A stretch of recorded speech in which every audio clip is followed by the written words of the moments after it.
Qué placer vernos otra vez. ¿Cómo están? Buenas noches. Bienvenidos a Agenda Abierta. Aquí empezamos a charlar sin condiciones, como lo hacemos habitualmente. Una vez a la semana nos encontramos en esta pantalla, la pantalla local de Cablevisión. Somos Salta, somos Jujuy y los vamos a tener al tanto de temas importantes y charlando también con protagonistas. ¿Qué es lo que intentamos hacer? Una vez a la semana, más allá de las noticias diarias, del bombardeo informativo, poder parar la pelota y poder charlar con quienes cumplen lugares importantes, tienen la toma de decisiones. Lo hemos hecho con el intendente de Tartagal hace una semana, con personas que están al frente de algunos casos, ahora hablando todo coronavirus, o también de otras noticias derivadas. Y por ahí va a pasar el especial de Agenda Abierta de hoy, que no tan solo va a tener COVID-19, de lo que nos vamos a ocupar claramente en este especial, como viene sucediendo, y es un tema de preocupación mundial, y ahora en esta etapa en Salta, sino que también vamos a hablar de otros temas. Uno tiene que ver de política. Nos vamos a San Lorenzo. El Consejo Deliberante expulsó a 2 concejales que habían intentado cobrar en un caso y en el otro cobraron el IFE. Y vamos a hablar por primera vez con una de las ediles que se anotó, se inscribió, le dieron el IFE, pasó por ventanilla y lo cobró, siendo concejal de San Lorenzo. Una medida criticada por todos porque va contra la ética, contra la moral, y va porque además con incumplimiento de deberes de funcionario público. No podía, estaba dentro de las limitaciones, no lo podía hacer. Y hoy hace su descargo en Agenda Abierta, lo vamos a charlar con ella. Va a ser una de las concejales. Son 2, una va a hablar con nosotros y nos va a contar cómo fue lo que pasó y qué descargo hizo. Claramente no alcanzó en el Consejo porque por unanimidad votaron la destitución. La sacaron definitivamente del Consejo Deliberante. Así que ese va a ser un tema. Pero otro relacionado con este tiene que ver con aquellos que por la pandemia no están pudiendo trabajar. Y vamos a hablar específicamente de los músicos, de los artistas que se dedican a shows en fiestas, en boliches, en teatros, tienen presentaciones multitudinarias y que ganan con el número, claramente. Son artistas reconocidos y que en este tiempo no tienen ninguna de estas posibilidades. ¿Cómo se la están rebuscando? ¿Cómo vive, por ejemplo, David, el Negro Leiva? Y lo vamos a charlar con él. Músico de cuna y que en esta oportunidad no lo está pudiendo hacer. Bueno, algunos se la rebuscan en redes sociales y hacen shows por streaming. Hay quienes venden estas formas de plataforma y que te cobran un ticket virtual para que desde tu casa lo puedas ver. ¿Alcanza o no alcanza? ¿Un músico puede vivir de esta manera o no? ¿Qué otra vuelta de rosca le están dando?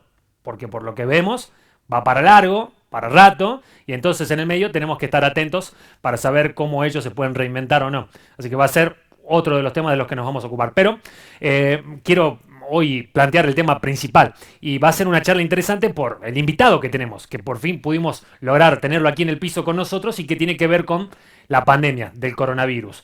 Es un hombre que ha transitado, no esta, sino varias ya, y que lo vamos a charlar. Está bueno para conocer en detalle el detrás, cómo se informan los casos, cómo llegan a detectarse, qué está pasando con la circulación del virus, qué sucede en Tartagal, en Orán, qué pasa en la capital de la provincia, rumbo a qué vamos. Vemos de reojo lo que pasa en Jujuy, podemos llegar a tener una situación parecida o no. ¿Qué sucede con las reuniones sociales? Muchos marcan el Día del Amigo como un primer inicio de estallido en el norte, y lo hemos charlado en General San Martín. Ahora muchos se están apuntando con esta última celebración del Día del Niño, el feriado, fin de semana largo. Van a ir creciendo los casos, van a volver las restricciones. Bueno, vamos a tratar de charlarlo con nuestro invitado en el piso, así que los invitamos a que se queden con nosotros. Creemos que va a ser una charla para prestarle atención y para aprender, por sobre todas las cosas, porque es uno de los hombres que dentro del Gabinete de Salud de esto sabe y sabe mucho. Así que los invitamos. Bienvenidos y bienvenidas. Aquí comenzamos con Agenda Abierta. Paso a la mesa de trabajo. Francisco, ¿cómo estás? Buenas noches. Muy bien, ¿qué tal? ¿Cómo te Gracias va? por venir. Por favor. Bueno, para quien no lo conoce, o ya probablemente cara conocida, lo han visto en los últimos informes del gobierno de la provincia porque se ha convertido en uno de los interlocutores del área de epidemiología. Francisco, Paco, para los amigos García Campos, estás a cargo de del programa de vigilancia epidemiológica, Paco. Así es, sí, soy el jefe de vigilancia epidemiológica. Y antes de entrar a lleno a hablar del tema del COVID y todo lo demás, yo quiero charlar un poquito con vos porque a mí me toca también salir a la calle a hacer notas y a vos te conozco desde cuando hablábamos solamente de dengue y cuando habían otros jefes de epidemiología. Hablemos un poquito de vos, te propongo una nota distinta para empezar y después ya nos metemos con los temas que nos interesan. ¿Hace cuánto que te dedicas a esto, Paco? Y 30 años, más 30 o menos. años. ¿Vos sos médico? Yo soy bioquímico. Bioquímico. Comencé en Colonia Santa Rosa en la época del cólera, en el año 1988. y en epidemiología comencé en el 90. Mirá vos. Así que a partir del ¿Y 90... sos epidemiólogo? Sí, soy epidemiólogo. O sea, soy bioquímico. Mi primera especialidad fue la bacteriología, Sí. que por ahí comencé a incursionar en cólera y en todo lo que se refería a bacteriología. Y en la época del cólera comencé con los cursos de epidemiología del JARA de Mar del Plata, del INE, del Instituto Nacional de Epidemiología. Y allí hice todas las capacitaciones que se te ocurran referido a epidemiología. O sea que pasaste por varias ya. Cólera, cuando en su momento el cólera era lo peor, era mala palabra. Era lo peor cuando ingresó a la Argentina el cólera. Estuvimos luchando en aquel momento, aislando Vibrio cólera. Hicimos la primera adaptación de la técnica francesa para aislamiento de Vibrio cólera en aguas de canal. Sí. También hicimos todo lo que se refería a investigaciones con el Instituto Malbrán de formas viables no cultivables de Vibrio cólera, o sea, de qué manera lo podíamos encontrar en la época de invierno, que era cuando no estaba activa la enfermedad de cólera. Sí. Así que estuvimos hasta el año 97, 98. Empezaron cuando 88 hasta el 98. Hasta el 98. 10 años trabajando con el cólera. No, con cólera desde el 92 hasta el 97, 98. Mirá. Y luego, bueno, pasamos por los brotes de hepatitis, porque en aquella época había muchos brotes de hepatitis principalmente, todo lo que eran diarreas estivales, apareció el dengue, sí. Entonces con dengue, bueno, nos consagramos y nos fuimos a la fama con dengue. Participamos en la introducción del serotipo 3 en la Argentina, que comenzó a través de Colonia Santa Rosa, a 2 cuadras de la casa de mis padres. Ahí se inicia el brote y bueno, trabajamos. Increíble. Y luego en el 2007 paso a la dirección de epidemiología acá en el nivel central. O sea que ya llevas 13 años trabajando 13 años, y cuando estaba Alberto Gentile de director de epidemiología, sí. Y Griselda Rangión de jefa del programa de vigilancia. Bueno, y después del dengue te vino la H1N1. Después vino H1N1, después vino chikungunya y Zika. Así que eso también me tocó participar activamente en todo lo que se refiere a esas dos patologías. Antes de eso tuvimos la Leishmania visceral, que hicimos toda la investigación epidemiológica. Yo pensé que eran 3 las que había pasado, ya pasaste por varias. La investigación de casos con la certificación de la transmisión de la Leishmania visceral en la provincia de Salta. ¿Esa cuál es? El año pasado es la que transmiten los perros. Visto que tenemos 2 tipos, digamos, básicamente de leishmaniasis. Sí. La mucocutánea, que es transmitida por un tipo de vector, y luego está la otra que es la visceral, que los tuvimos en el norte a los casos. Yo me imagino, así que bueno, yo no la viví a la del cólera, pero por ejemplo me cuentan historias y todo lo demás. Hoy coronavirus, nosotros a veces no llegamos a ver la luz al final del túnel. ¿Vos decís a esta la vamos a pasar como ya pasaste la del cólera, como ya pasaste todas las anteriores? Y seguro que sí, porque tenemos que pasarla como la pasamos todas. O sea, la primera fase, que es la preparatoria, es la más complicada, porque vos te tenés que enfrentar a algo desconocido, algo nuevo, tanto para vos como profesional de la epidemiología como para la sociedad, y tenés que diagramar posibles escenarios epidemiológicos, que es donde se van a presentar las situaciones. Entonces ahí es donde vos siempre, como nosotros le decimos, tenés que tener el plan B, porque te falla el plan inicial y siempre tenés que tener varios plan B para ver cómo sigue, cómo continúa esto. ¿Por qué? Porque no hay bibliografía sobre esto, se va dando sobre la marcha. Lo que pasa es que vos siempre tomás modelos en donde está ocurriendo qué es lo que nos está pasando con coronavirus. Los principales modelos que nosotros trabajamos fueron los europeos, sobre todo los de España y los de Italia, sí. Porque quizás son los que más cercanos están a nosotros, por comunicación, por arraigo cultural, por lo que sea, y porque fueron noticias en su momento, principalmente España e Italia con coronavirus. Pero vos desde noviembre a marzo te tuviste que poner al día. Entonces vos tomás esos modelos, los vas adaptando, luego vimos qué es lo que pasó en Argentina, y Salta es especial. Entonces tenés que hacer tus propios modelos y en base a eso diagramar las estrategias de vigilancia. Ese es tu laburo, eso es lo que hace el vigilante. El vigilante epidemiológico es el que diagrama o define estrategias o escenarios, sí. Para las posibles situaciones epidemiológicas. Vos ponés sobre la mesa y después viene la parte política y es la que termina tomando decisiones de base a tu asesoramiento, a lo que vos aconsejás. Sí, hay decisiones políticas, pero nosotros por suerte tenemos la independencia de las decisiones epidemiológicas. Nosotros tenemos una dirección de epidemiología que en este momento está a cargo de la doctora Griselda Rangión y conforman varios programas en este aspecto para coronavirus. Tenés la sala de situación, tenés vigilancia por redes de laboratorio, control de infecciones, la residencia de epidemiología que colabora muchísimo y el programa básico de vigilancia epidemiológica. Es todo un mix de cosas para poder hacer escenario. Primero te agradecemos que hayas venido, que te puedas dar un tiempito porque sabemos que están como locos, porque además computan casos todos los días, están haciendo el seguimiento diario. Es bien intenso. Es bien intenso. Bueno, pero me imagino como una tormenta y el ojo de la tormenta en el medio, en donde a veces no se llega a ver dónde puede llegar a salir la solución y todo lo demás. Vos ya pasaste por las otras por lo que me contás y ahora con tu experiencia estás transitándola a esta.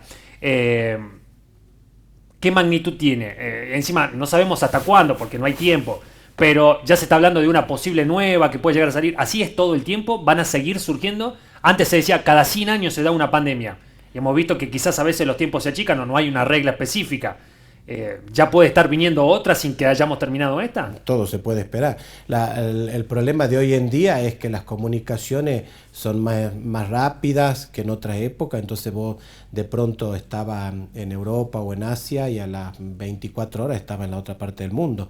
Así como llegó desde un continente a otro en pocos meses. Por los vuelos. Por los vuelos, porque principalmente el principal ingreso a la República Argentina fue a través de vuelos que vinieron desde la otra parte del continente. Bueno, el caso cero que se le llama en Salta del doctor Aed, que ya está identificado y demás, vino en un vuelo también y se consideraba que... Claro, nosotros, la pandemia en Salta tiene varias fases. La primera, que es una fase preparatoria, con introducción de casos de tipo internacional, básicamente de España, Tailandia y Estados Unidos. Que fueron los primeros casos. Que fueron los primeros casos, que es la que a nosotros nos ayudó a prepararnos, a conocer cómo era este mecanismo, porque vos tenés que aprender desde la toma de muestra, que era la misma que la de la gripe, hasta instalar un diagnóstico. Por suerte tenemos un laboratorio excelente, que es el laboratorio de referencia provincial, que está en el Hospital Señor del Milagro, y que instaló rápidamente el diagnóstico del SARS-CoV o SARS-CoV-2, que es el nombre que tiene, o el coronavirus o el COVID. Imagínate que el 28 de marzo ya teníamos nosotros nuestro primer diagnóstico acá. O sea que habían pasado 16 días desde el primer caso. Ese fue el primer desafío y la primera etapa.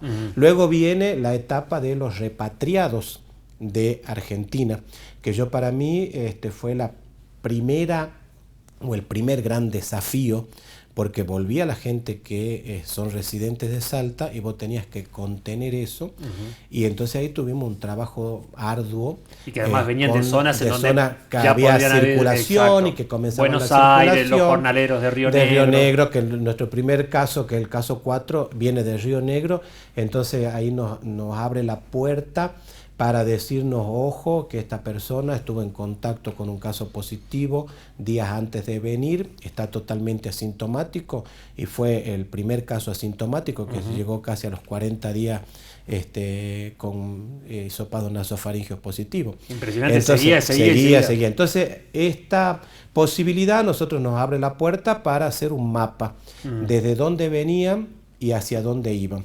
Entonces ese mapa diario nos ayudó, porque sabíamos todas las personas que ingresaban desde el resto del país, que la teníamos georreferenciada con circulación autóctona, y entonces empezábamos a ver a dónde iban. Bien. Entonces teníamos los grandes conglomerados de Ciudad de Buenos Aires, el conurbano bonaerense, Río Negro, la sorpresa de Neuquén, porque Neuquén era una sorpresa en ese momento, pero después tuvo lo suyo.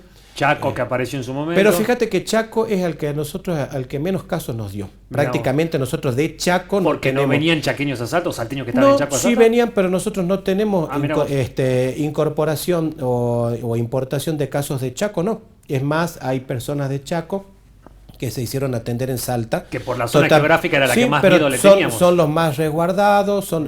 Fíjate que todo el departamento de Anta es un departamento limpio hasta ahora. Claro, entonces ahí hay un control importante, y nosotros Chaco era el que más miedo le teníamos, pero no nos afectó. Bueno, pasó la etapa de los repatriados. Etapa de los repatriados, y ahí comenzó nuestro primer paso a la transmisión, que fue la transmisión de contactos estrechos con el transportista de Orán, que originó nuestros primeros casos, que son autóctonos, porque ya son locales, digamos. Son en la provincia, específicamente en Orán, con un buen control, porque solo estuvo circunscripto al grupo familiar, a 3 barrios, que inclusive en esos barrios, hasta los últimos muestreos con test rápidos de hace 15, 20 días atrás, siguen siendo negativos. O sea que ahí se controló esa situación. ¿Qué papel juega la frontera con Bolivia, que hoy es tan apuntada por la frontera con Bolivia? La frontera con Bolivia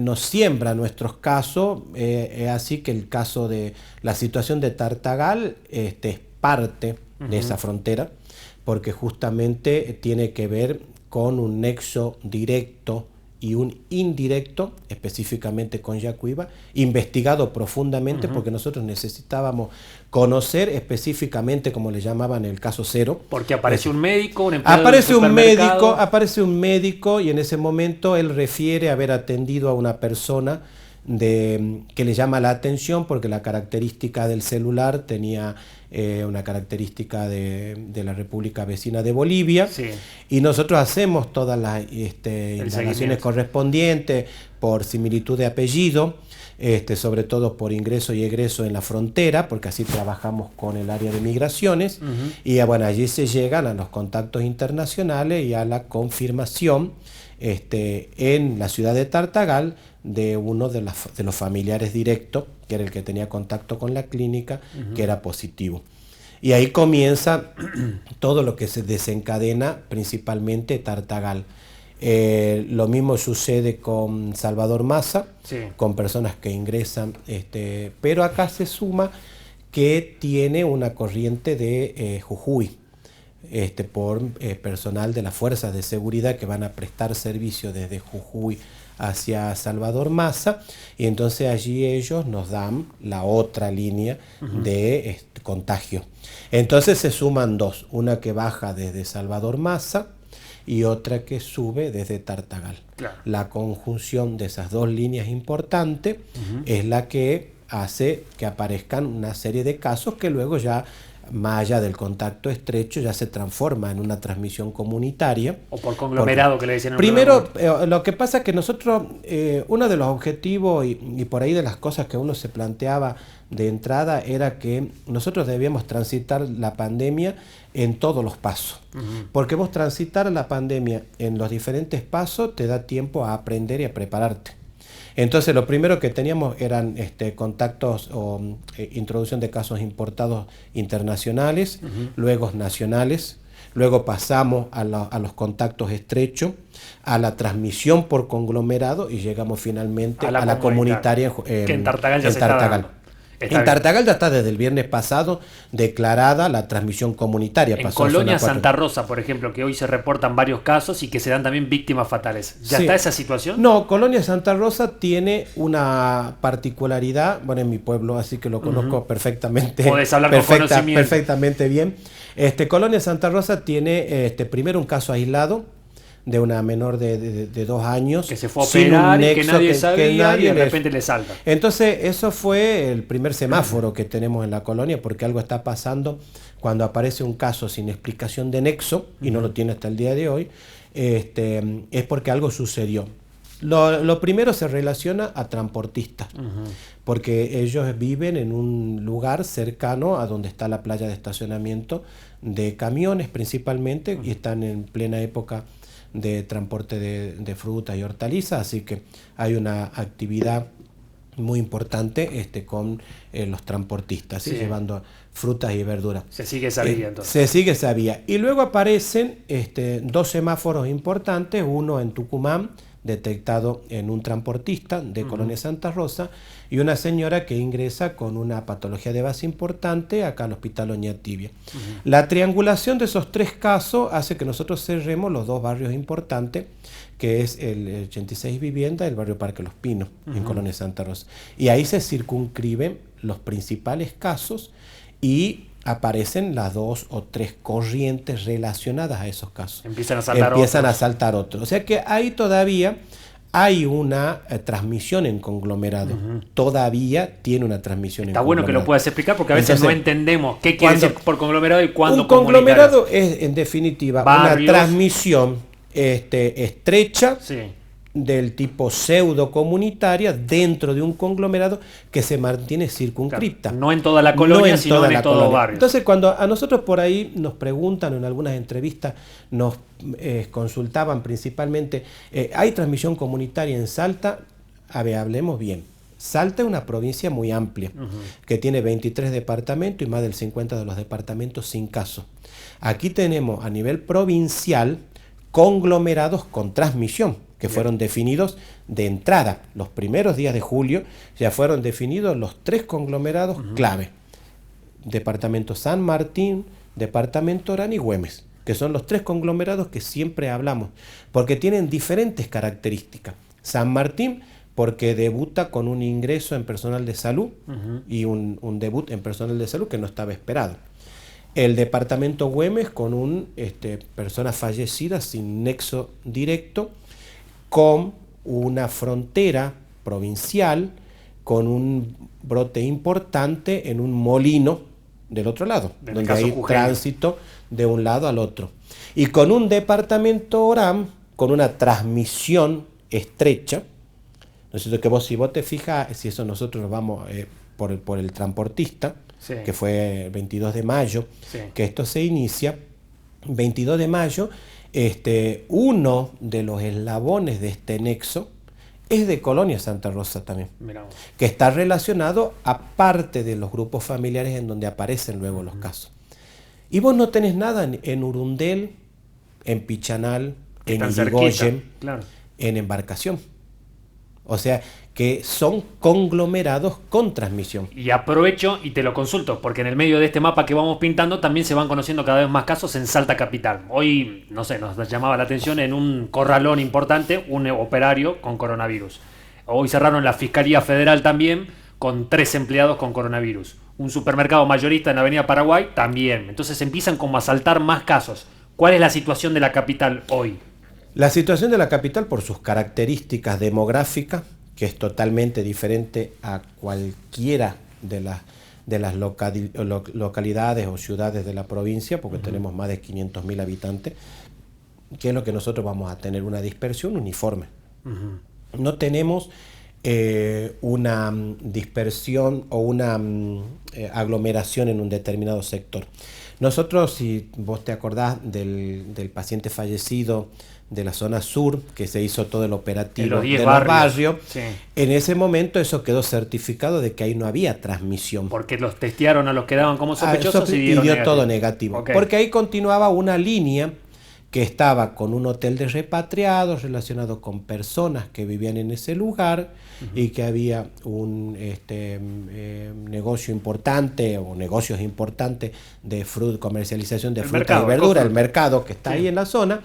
Y tenía todo eso, digamos, había una línea de transmisión. Luego teníamos la famosa línea de los contactos estrechos con las personas que hacían minería, que también son de público conocimiento, y lo que menos hemos tenido siempre han sido repatriados. O sea, lo más controlado, y eso que se han manejado más de 15.000 repatriados. Porque en el día 14 le hacían y nunca hubo transmisión a través de repatriados. O sea, los repatriados son... sí hubo. Que era el gran cuco. Que era el gran cuco, pero al final ha sido el cuco controlado. Porque el repatriado salía a la comunidad negativo. Se dispararon, porque hemos tenido casos a través de toda la secuencia esta que va al barrio Don Emilio y esas zonas cercanas. Y luego tenemos los casos de La Caldera, los casos de San Luis, de San Lorenzo. Yo te escuché hace una semana decir que había como barrios que estaban identificados en Salta Capital que tenían. A hoy siguen siendo los mismos barrios. Siguen siendo los barrios y todos están relacionados a actividades comerciales y en algunos ya no tenemos el contacto estrecho. Entonces eso va transitando a una transmisión comunitaria. ¿Hoy estamos en esa situación? Por eso está Salta en zona 3. O sea, nosotros en nuestra clasificación... En el último decreto. En el último decreto ya Salta está en zona 3. Circulación comunitaria. En la zona 4 es la circulación comunitaria sostenida.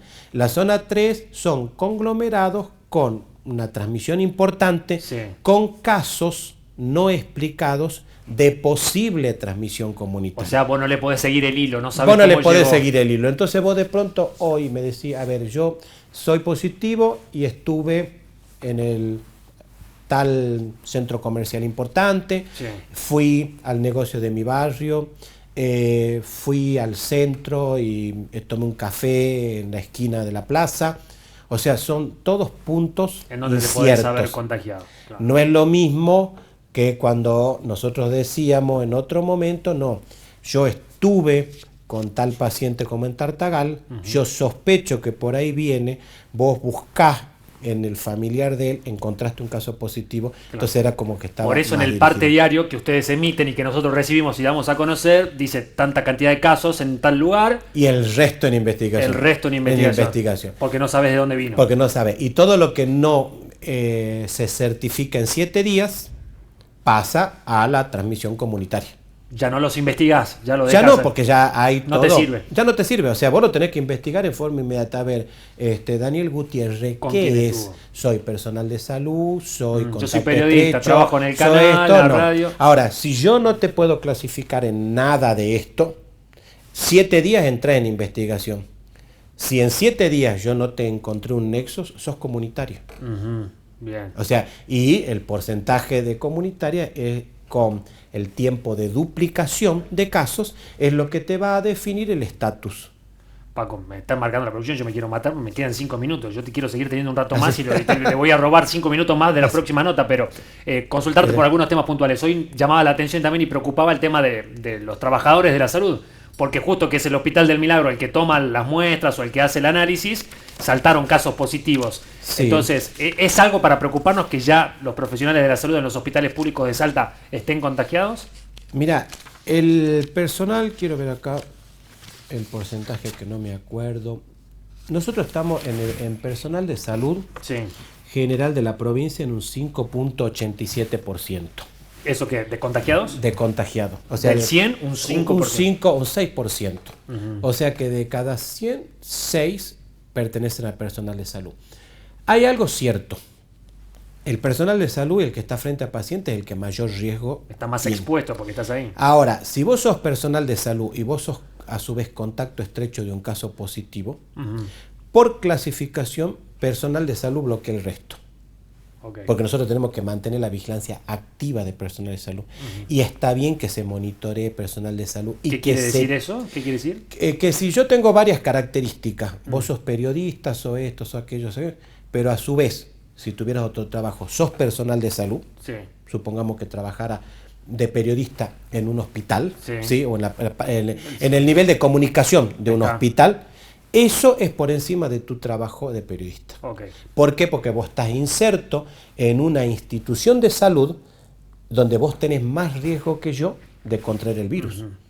Por más que usamos los EPP, aparte, yo te digo, el laboratorio del Milagro procesó cerca de 16.800 muestras, con un porcentaje de positividad que está en el Hospital del Milagro del 11% de esas muestras, sobre 18.618 PCR para SARS-CoV. ¿Qué quiere decir ese número? Que hicieron 18.000 determinaciones de investigación.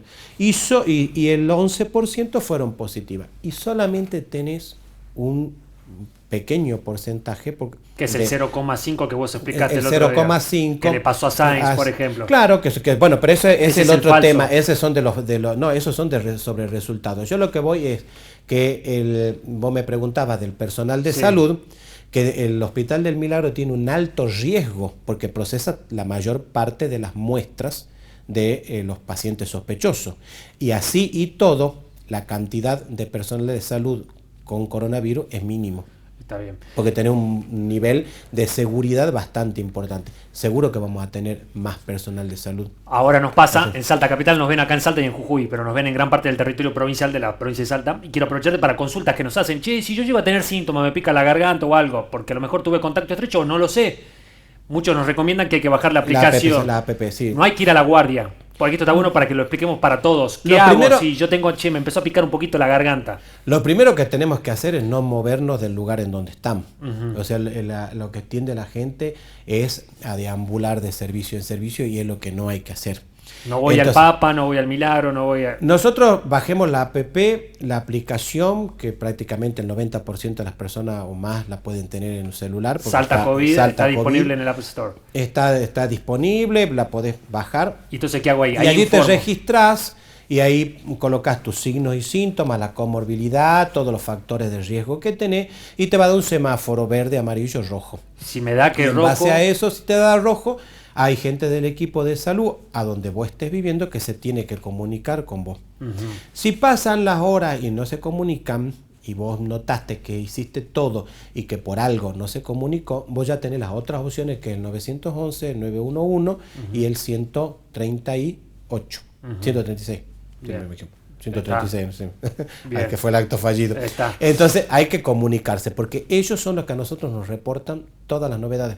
Entonces, por ejemplo, yo recibo una novedad, fulano de tal, vivo en barrio Santa Ana. Entonces automáticamente vamos derivando a la vigilancia epidemiológica que corresponde zona norte, zona sur. General Güemes mandamos a Güemes, Cerrillo mandamos a Cerrillo. ¿Y qué hacen ahí? ¿Lo entrevistan? Y ahí van, le damos las novedades de quiénes están y allí se comunican con ellos. ¿A quiénes se les hacen los testeos? ¿A todos se testea? Hoy en día lo que está, digamos, lo que es primordial es vigilar ya sintomáticos. El asintomático no. El asintomático ya no tiene tanto sentido como tenía en aquel momento para saber la carga de enfermedad que tenía. Entonces nosotros vamos teniendo diferentes escenarios. El escenario de la zona 1 yo lo voy a mantener, por ejemplo, en el Tala, en el Jardín, en Quebrachal. Hoy en Salta. No, Salta no. Entonces, todos los que figuran en zona 1, Cafayate, Cachi, La Poma, esos tienen que trabajar como nosotros estábamos hace 2 meses atrás, a la antigua usanza, con control, con cuarentena, hisopo a final de cuarentena, me busco asinto. Ellos tienen que trabajar en distinto eso. Lo que pasa en Orán, distinto San a lo que Martín, pasa Güemes. por ejemplo, en zona 2 nosotros tenemos un conglomerado de San Antonio de los Cobres, departamento de los Andes, pero que están pura y exclusivamente relacionados puntualmente a 2 campamentos de minería, súper bloqueados y controlados. O sea que ahí no hay más dispersión. Y en Salta Capital Salta Capital tenés que testear hoy todo lo que son sintomáticos, es importante. Nosotros estábamos en un 12% de sintomáticos confirmados, después llegamos a un 52% y ahora estamos en un 70%. Porque seguimos manteniendo los contactos estrechos. Entonces hoy, por ejemplo, son 50 o 52 sintomáticos que se confirman. O sea, es el número que nosotros tenemos que vigilar. ¿Es porque se está testeando más o porque está creciendo la circulación de virus? Está creciendo la circulación de virus. Bien. O sea, eso lo dejemos claro, no le pongamos bien sobre la mesa lo que es. Entonces, si yo voy, por ejemplo, a hacer un operativo como el que iniciamos el día sábado en Tartagal, en la zona de Villa Saavedra, ¿qué es lo que nosotros ya hacemos? Allí vamos, cerramos, hacemos un cerrojo epidemiológico en un par de barrios, sobre todo el epicentro está en Villa Saavedra, y ¿qué es lo que hacemos? Visitamos casa por casa, hacemos test rápidos a las personas asintomáticas para saber la magnitud de dispersión de la enfermedad, y a las personas que tienen un síntoma, le tomamos la muestra de hisopado nasofaringeo, a la que vamos encontrando. Bien. Pero eso es aplicable a Tartagal. Está bien. Acá en Salta, si en algún momento Acá en se da- Salta es lo que se hizo en el barrio Don Emilio y Villa Asociado, Palacios. Villa Palacio, toda esa zona, y es la que son los escenarios que se Hoy van no a te plantear. amerita hacerlo en otros barrios. Sí, sí, sí, sí. Hoy amerita que nosotros hagamos investigaciones en los barrios donde yo ya tengo más de 2 o 3. Lo que pasa es que en caso ya tengo que ir instalando estrategias locales. Quizás no la misma que hicimos en ese momento, pero sí una búsqueda de síntomas, captación de la consulta precoz. ¿Por qué vamos a un síntoma? Porque vos tenés que captarlo al paciente antes que llegue al servicio de salud para que se interne. Entonces seguimos con aumentar la internación extra unidad de terapia intensiva, extra respirador, extra hospital. Por eso también cambiaron las indicaciones de atención de casos de coronavirus asintomáticos o sintomáticos leves para diferenciarlos de los moderados y graves. Tal cual. Que se lo está haciendo en algunos hospitales de campaña en Tartagal, por ejemplo. El que Sí, no es que grave ya no está- va al hospital. no va al hospital y que ya está prácticamente en toda Igual que la- acá, el Papa sí, Francisco atiende los graves, y el grave, resto en la y el escuela, día de mañana está la o el escuela y centro de luego convenciones. se aparecerá el centro de convenciones. Todavía cuando no lo se- inhabilitan. No, todavía no es está necesario. utilizado. Bueno, ya me marcan el final. Consultarte, ¿cómo sigue esto? ¿Qué próximo paso? ¿Ustedes van a tomar otra acción? ¿Se puede hacer algo más? Mucho, y lo planteaba yo al principio y te lo quiero preguntar también. Nos dicen, che, las reuniones sociales, hermano, pónganle un freno. Y nos marcan, ojo con el tema del Día del Niño. En Tartagal lo dijo acá mi Messi la semana pasada, el Día del Amigo fue fatal. Fue fatal. ¿Ustedes hacen el mismo análisis? Sí, lo que pasa es que vos tenés todo el pico de casos, 14 días atrás tenés una fiesta importante. Entonces el Día del Niño, yo creo que nosotros tenemos que aprovechar esta libertad. Tendríamos que estar un poco más restringidos de salidas. Eso deberíamos tener un poco más de restricción, no tanta libertad, porque evidentemente no la sabemos administrar bien. Y uno tener la autolimitación. Entonces, si vos tenés la posibilidad, yo pienso sobre todo volver a fase 1 como al comienzo es un golpe muy bajo para los comerciantes independientes. Entonces yo creo que nosotros nos tenemos que poner en el lugar de ellos, porque se sigue manteniendo la economía del barrio, la economía familiar, porque nosotros vamos a comprar, no están los negocios cerrados, pero entonces colaboremos con no desplazarnos, con no hacer fiestas de 300 personas. Si yo voy a un lugar y hay mucha gente esperando, no me quedo. O sea, respetemos la capacidad mínima que tiene que tener el local, que tiene que estar una capacidad menos del 50%, porque yo por ahí lo que te digo, con que vos acomodes todo y pongas un frasco de alcohol en gel en la puerta, no me soluciona la vida. Si adentro vos tenés todo, llegás a una tienda y tocas la ropa y te la volvés a medir, la dejas tirada. Por ¿no? más que tengas Por más barbijo. que tengas barbijo, porque parece que el alcohol en gel con la patita para que no lo toque y el barbijo te soluciona todo y después es impresionante, ¿no? Entonces, si vos tenés grandes locales comerciales y su capacidad es para, no sé, 100 vehículos, por darte un ejemplo, su playa de estacionamiento, la playa de estacionamiento tiene que tener por lo menos el 50%. O sea, cuando esté el vehículo 49, el 50 se corta y que no entre más nadie. Entonces vos no podés seguir abarrotando playas de estacionamiento y no es en particular a ninguno. O sea, esto no va para ningún centro comercial o para ningún lugar en particular. Te hablo en general. Entonces vos limitás eso. No podemos tener, si en las confiterías me dicen que las mesas son para 4 personas con un distanciamiento entre una y otra, si yo no quiero sacar la mesa esta, la bloqueo con una raya al medio o la saco. Claro. Pero no me disfrazo. Los contagios se están dando así. Los contagios se están dando, Microgotículas, como nos sí, decían. están Contacto. seguimos con la aglomeración de personas. Yo le temo a las festividades por ahí, las que pueden venir, la del Día del Niño hace crítica. Esta va a ser una semana de decisiones muy importantes porque en esta semana van a salir los cálculos de lo que ha sido la semana 32-33, con picos importantes, sobre todo en Salta Capital. Entonces, redefinición de tiempos de duplicación y probables redefiniciones de zona.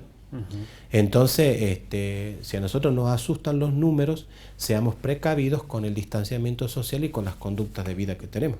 Francisco, gracias por esta charla. No, por favor, gracias Siempre por invitarme. es bueno poder hablar Así con que- alguien que sabe, y está bueno hacerlo con vos, que en este caso la venís luchando desde hace rato, desde el cólera ya nos Del contabas, cólera. y entonces está bueno poder saberlo. Bueno, muy bien. Gracias. Muchísimas gracias, Daniel. Francisco García Campos, el jefe del programa de Vigilancia Epidemiológica, charlando con nosotros, Agenda Abierta. Hacemos una breve pausa, ya volvemos con más.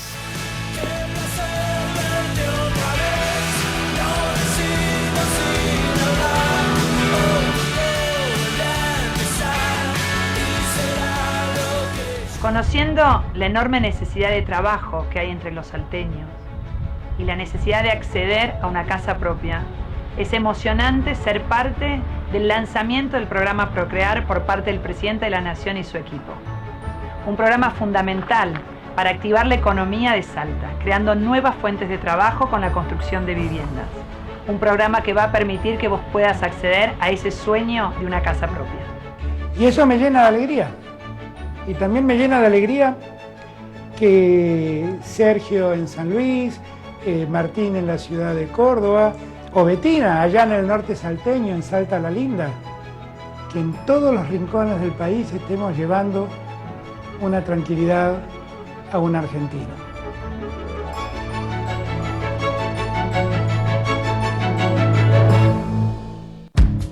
Descubrí tu provincia. Viaja por Salta. Hacelo respetando las medidas de prevención, distanciamiento social, uso de barbijo o tapabocas y lavado frecuente de manos. Cuidarte es cuidarnos. Viaja seguro. Salta, tan linda que enamora. Ministerio de Turismo y Deportes. Gobierno de la provincia de Salta.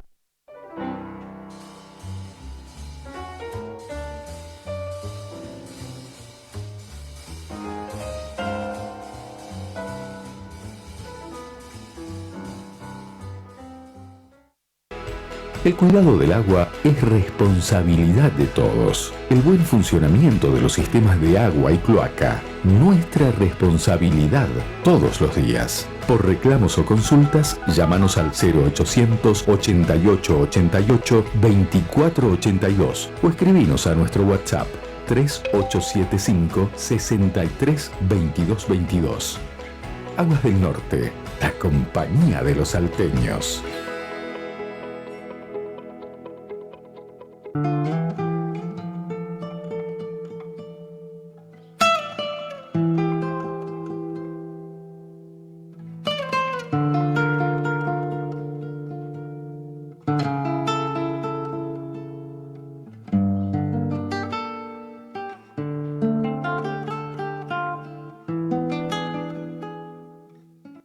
La mediación es un paso alternativo y pacífico ante un conflicto vecinal, familiar o patrimonial. En el edificio del Consejo Deliberante de Avenida República del Líbano, 990, podés recibir asesoramiento gratuito en causas por alimentos, daños y perjuicios o ruidos molestos, entre otros. Acércate a la oficina del Centro de Mediación Comunitaria, de lunes a viernes, de 8 a 13:30 y recibí más información y asesoramiento. Un consejo cercano a vos.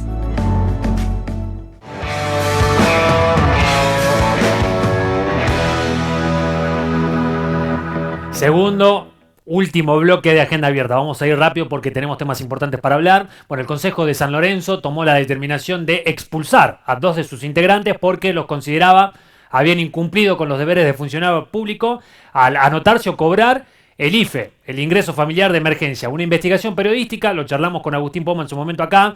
Él fue quien dio a conocer a aquellos que se habían anotado. En su mayoría eran concejales. Y bueno, en este caso, después de un proceso de investigación y la chance de darle la defensa, el Consejo de San Lorenzo los expulsa. Vamos a hablar, por primera vez, porque decide romper el silencio, con Melisa González. Ella es una de las ediles. El otro es Pipo Reinaga, que está atravesando una situación difícil familiar, con quien nos hemos contactado también, pero bueno, en este caso decide no hablar. Sí, Melisa, y nos va a contar, porque en el caso de Melisa, además, recibía la asignación universal por hijo y cobró el IFE. Además de anotarse, recibió el dinero. Y eso fue lo que puso el Consejo en la mesa para tomar la determinación política. Melisa, ¿cómo estás? Buenas noches. Sí, ¿qué tal? Buenas noches. Bueno, contanos un poco, ¿qué descargo podés hacer vos de toda esta situación? Y bueno, corregir a usted, más que nada porque usted dice que me anoté en el IFE cuando jamás sucedió eso. Con respecto al IFE, le voy a contar, yo desde el 2011 soy empleada municipal, soy empleada en actividad. Tengo una hija en el año 2014 en el cual yo cobraba el salario de mi hija por parte del empleador. Ujú. Y yo no sé de qué manera el ANSES me paga asignación familiar en el mes de abril y mayo, en el cual se acredita automáticamente el IFE por haber percibido ese beneficio. El decreto nacional único dice que se iba a ser automático para las personas que percibían la asignación universal, ya sea por embarazo o por hijo, ¿sí? Yo jamás hice un trámite en el ANSES, ni presencial, ni virtual, ni antes, ni después de la pandemia, que eso es lo que voy a demostrar, esa inocencia. Me parece muy injusta la determinación que toma el Consejo Deliberante, ya que ellos no pudieron constatar de que yo hice esa operación o de que yo me pude haber anotado. Melissa, lo que dice el decreto es que recibiendo la asignación podés tramitar el IFE, pero no que automáticamente te lo dan. Todos No, tenían que hacer el automática. trámite. El primer IFE es automático. Si usted lo busca, es automático para la asignación universal y para percibían la asignación por embarazo. Vos decís que nunca llenaste ningún formulario, no te anotaste ni siquiera para No, mostrar jamás. un tutorial, nada de eso. No, jamás hice ese trámite y bueno, esa es la tranquilidad que yo tengo y las ganas de poder demostrar mi inocencia. Ahora, cuando se crea el IFE, que es el ingreso familiar de emergencia, la intención, el espíritu que tenía esta ayuda era una ayuda económica para aquellos que no pudieron trabajar en la pandemia, le sacaron el sueldo, no tenían la chance de salir a la calle, eran 10.000 pesos para los que lo podían hacer. Vos eras concejal, Sí. vos tu sueldo lo venías recibiendo. Sí, yo lo venía recibiendo, digamos, así, en forma, este, digamos, continua, jamás se cortó ni nada.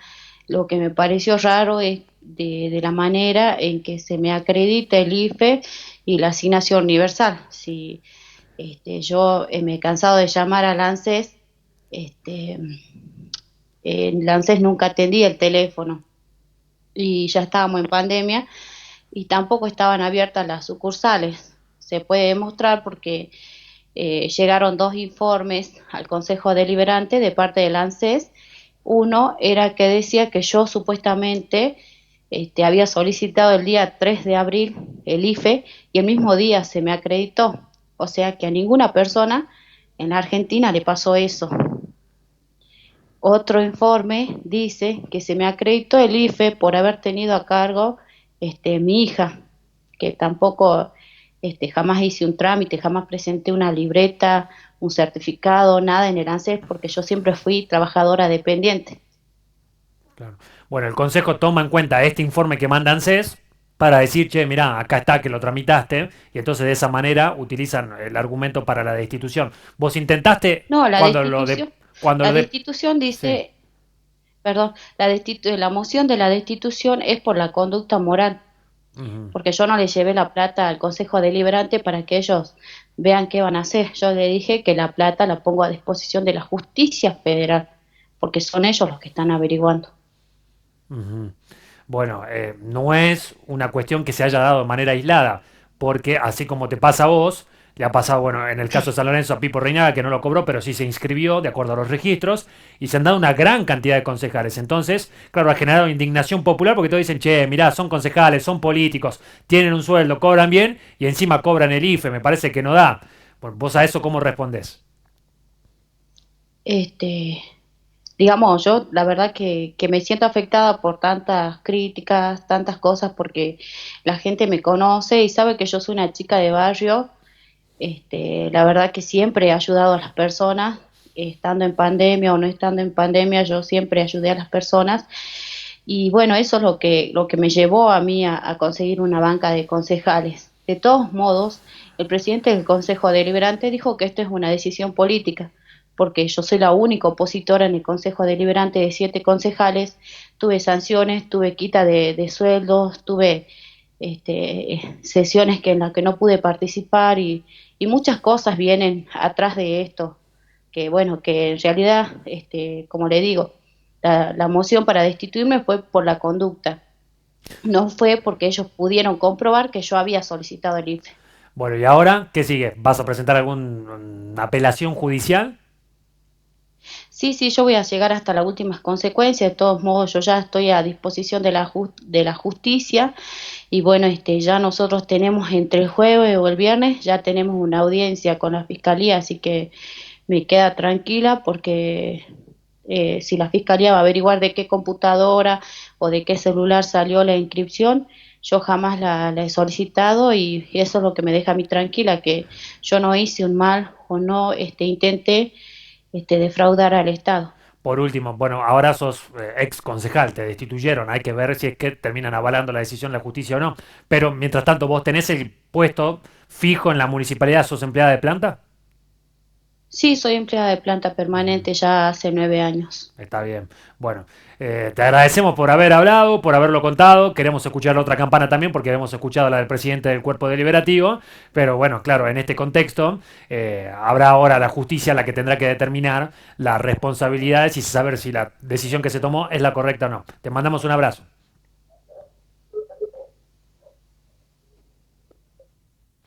Muy bien, bueno, ahí está. Melissa es la exintendenta Melissa González de San Lorenzo, que estuvo expulsada en la última sesión junto con Pipo Reina, los dos ex ediles ahora. Ella lo cobró. Dice, bueno, yo acá tenía la plata, le iba a devolver a la justicia, no se le iba a dar al consejo. Yo no me inscribí, fue automático. Bueno, habrá que ver y determinar si es que eso sucedió. Cambiamos de tema. Vamos a hablar de otra faceta de la cuarentena y de lo que ha pasado en este tiempo de coronavirus, y lo planteábamos al inicio, tiene que ver con aquellos que no están pudiendo trabajar. Hay muchos. En estos días se manifestaron los trabajadores de los eventos. Son aquellos que ponen música, los DJs, el mozo, el que tiene el servicio de catering, el que alquilaba la vajilla, el que alquilaba las mesas, las sillas y que hasta acá no podía trabajar. Y no lo puede hacer todavía tampoco. Entonces están pidiendo una ayuda para tratar de reconvertirse. Algunos lo pueden hacer, otros no. Nos llegaba la historia de Carlitos Melián, que lejos de los teatros, Carlitos lo que está haciendo ahora es acondicionando una combi en donde llevaba los disfraces para los espectáculos, y Melián ahí ahora prepara pizzas. Y entonces está saliendo por la ciudad a repartir pizzas. Y el local que tenía cerca de la Plaza Evita, en donde hacía las fiestas de cumpleaños y todos los eventos, lo que está haciendo es tratar de montar un emprendimiento gastronómico, un restaurante, para que con turnos o con reserva previa se pueda ir a comer. ¿Cómo cambió? Del animador infantil al empresario gastronómico. ¿Qué pasa con David Leiva? Y lo vamos a charlar ahora. David, ¿cómo estás? Buenas noches. Buenas noches, ¿cómo están? Gracias por hacerme parte de esta situación, y bueno, que cada uno de los artistas, creo, en el mundo, en Salta, en Argentina, en cada punto que nos toca afrontar la realidad, tratamos de hacerlo de la mejor forma, ¿no? Bueno, vos tenías shows, presentaciones, ibas a fiestas privadas, te contrataban, tenías espectáculos alrededor de los municipios, ibas en los festivales, todo paralizado. ¿Y ahora qué? ¿Cómo continúa la vida del cantante?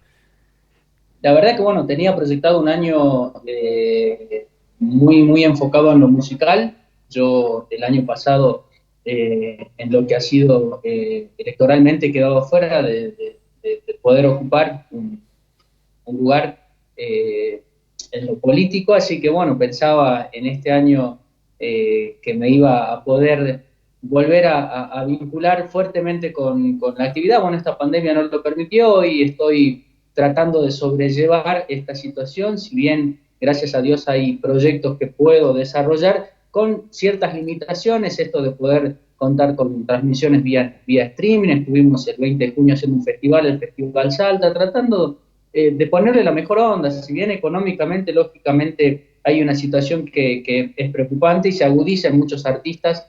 Lamentablemente Salta, siendo una ciudad, una provincia tan fuerte en lo cultural, se ve también en una situación de desprotección en cuanto al sector y a lo que es la actividad artística. Es algo que realmente preocupa. Hay muchos artistas que están en situación de necesidad incluso de asistencia alimentaria, pero bueno, en mi caso, tratando de llevar adelante algunos proyectos viables con toda la fe que en este tiempo pueda empezar a destrabarse de alguna manera la situación. Ojalá que así sea. ¿El proyecto como qué, por ejemplo? ¿Qué cosas se pueden llegar a destrabar?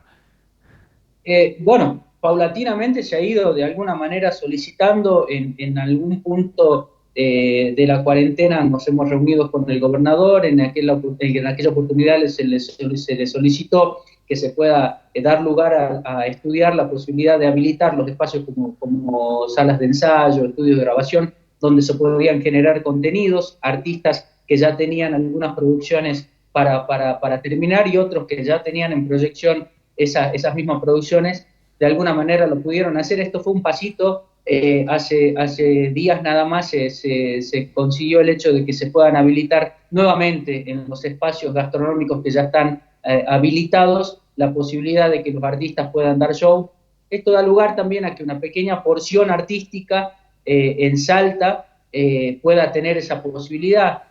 Yo me encuentro dentro de un grupo de artistas que requiere de mayor concurrencia de público, pero bueno, hay que de alguna manera ir acompañando la situación, ¿no? Si bien hemos ido avanzando y vamos de menor a mayor, ojalá que en los meses venideros podamos seguir habilitando. En cuanto a la cantidad también de público, hay muchos lugares gastronómicos que antes sí tenían la posibilidad de brindar espectáculos artísticos, pero hoy, al reducirse también la cantidad de personas que pueden ingresar, también se ven afectados en esa posibilidad y no se habilita así en ese espacio al artista la posibilidad de poder desarrollar su actividad. Entonces yo creo que esto va a ir paulatinamente dándose pasos y ojalá que sea en beneficio del sector. Lamentablemente hoy tenemos que discutir la necesidad dentro de un sector tan importante para la provincia como lo es el cultural. Salta es reconocida a nivel mundial por su cultura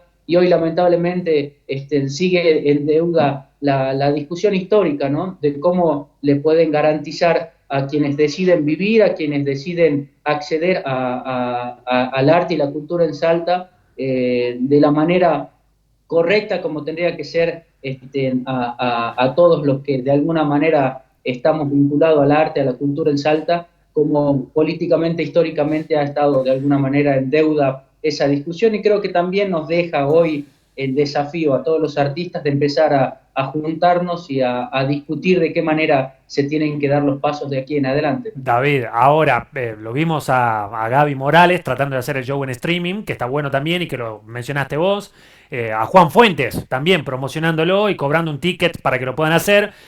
Con la mano en el corazón. ¿Alcanza el streaming? ¿Funciona en Salta? ¿No funciona? ¿Es algo que puede crecer o acá se le ve techo? Vos estabas acostumbrado, me lo decías, a trabajar con mucho público, que haya muchas personas. ¿Esto de vender una sala virtual en Salta está dando resultados? No, es una modalidad que no está instalada ni en Salta ni en Sudamérica. Vos tenés países como Estados Unidos o desarrollados que sí tienen la costumbre de pagar por el pay-per-view, que se le llama. Sí.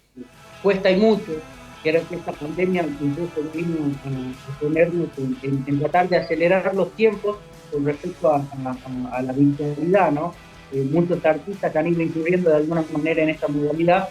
Yo, si Dios quiere, en un par de semanas voy a estar presentando un disco también de la misma modalidad, por streaming, pero lamentablemente la venta de tickets dentro de esta modalidad no es algo que realmente marque una importancia. Si bien lo hacemos incluso para seguir de alguna manera en contacto con el público, para poder seguir generando contenido, pero no es algo que económicamente sea redituable, no de la misma manera que lo es poder todos los fines de semana tener la posibilidad de recorrer la provincia, de tener varias presentaciones por fin de semana. Pero bueno, yo creo que esto ha venido un poco también a desafiarnos, ¿no? Los artistas que somos los que de alguna manera vamos irrumpiendo y tratando de con el tiempo también mantenernos. Es un gran desafío poder de alguna manera renovarnos y subirnos a cada una de las medidas que se van dando en el tiempo. Y bueno, esto también nos ha generado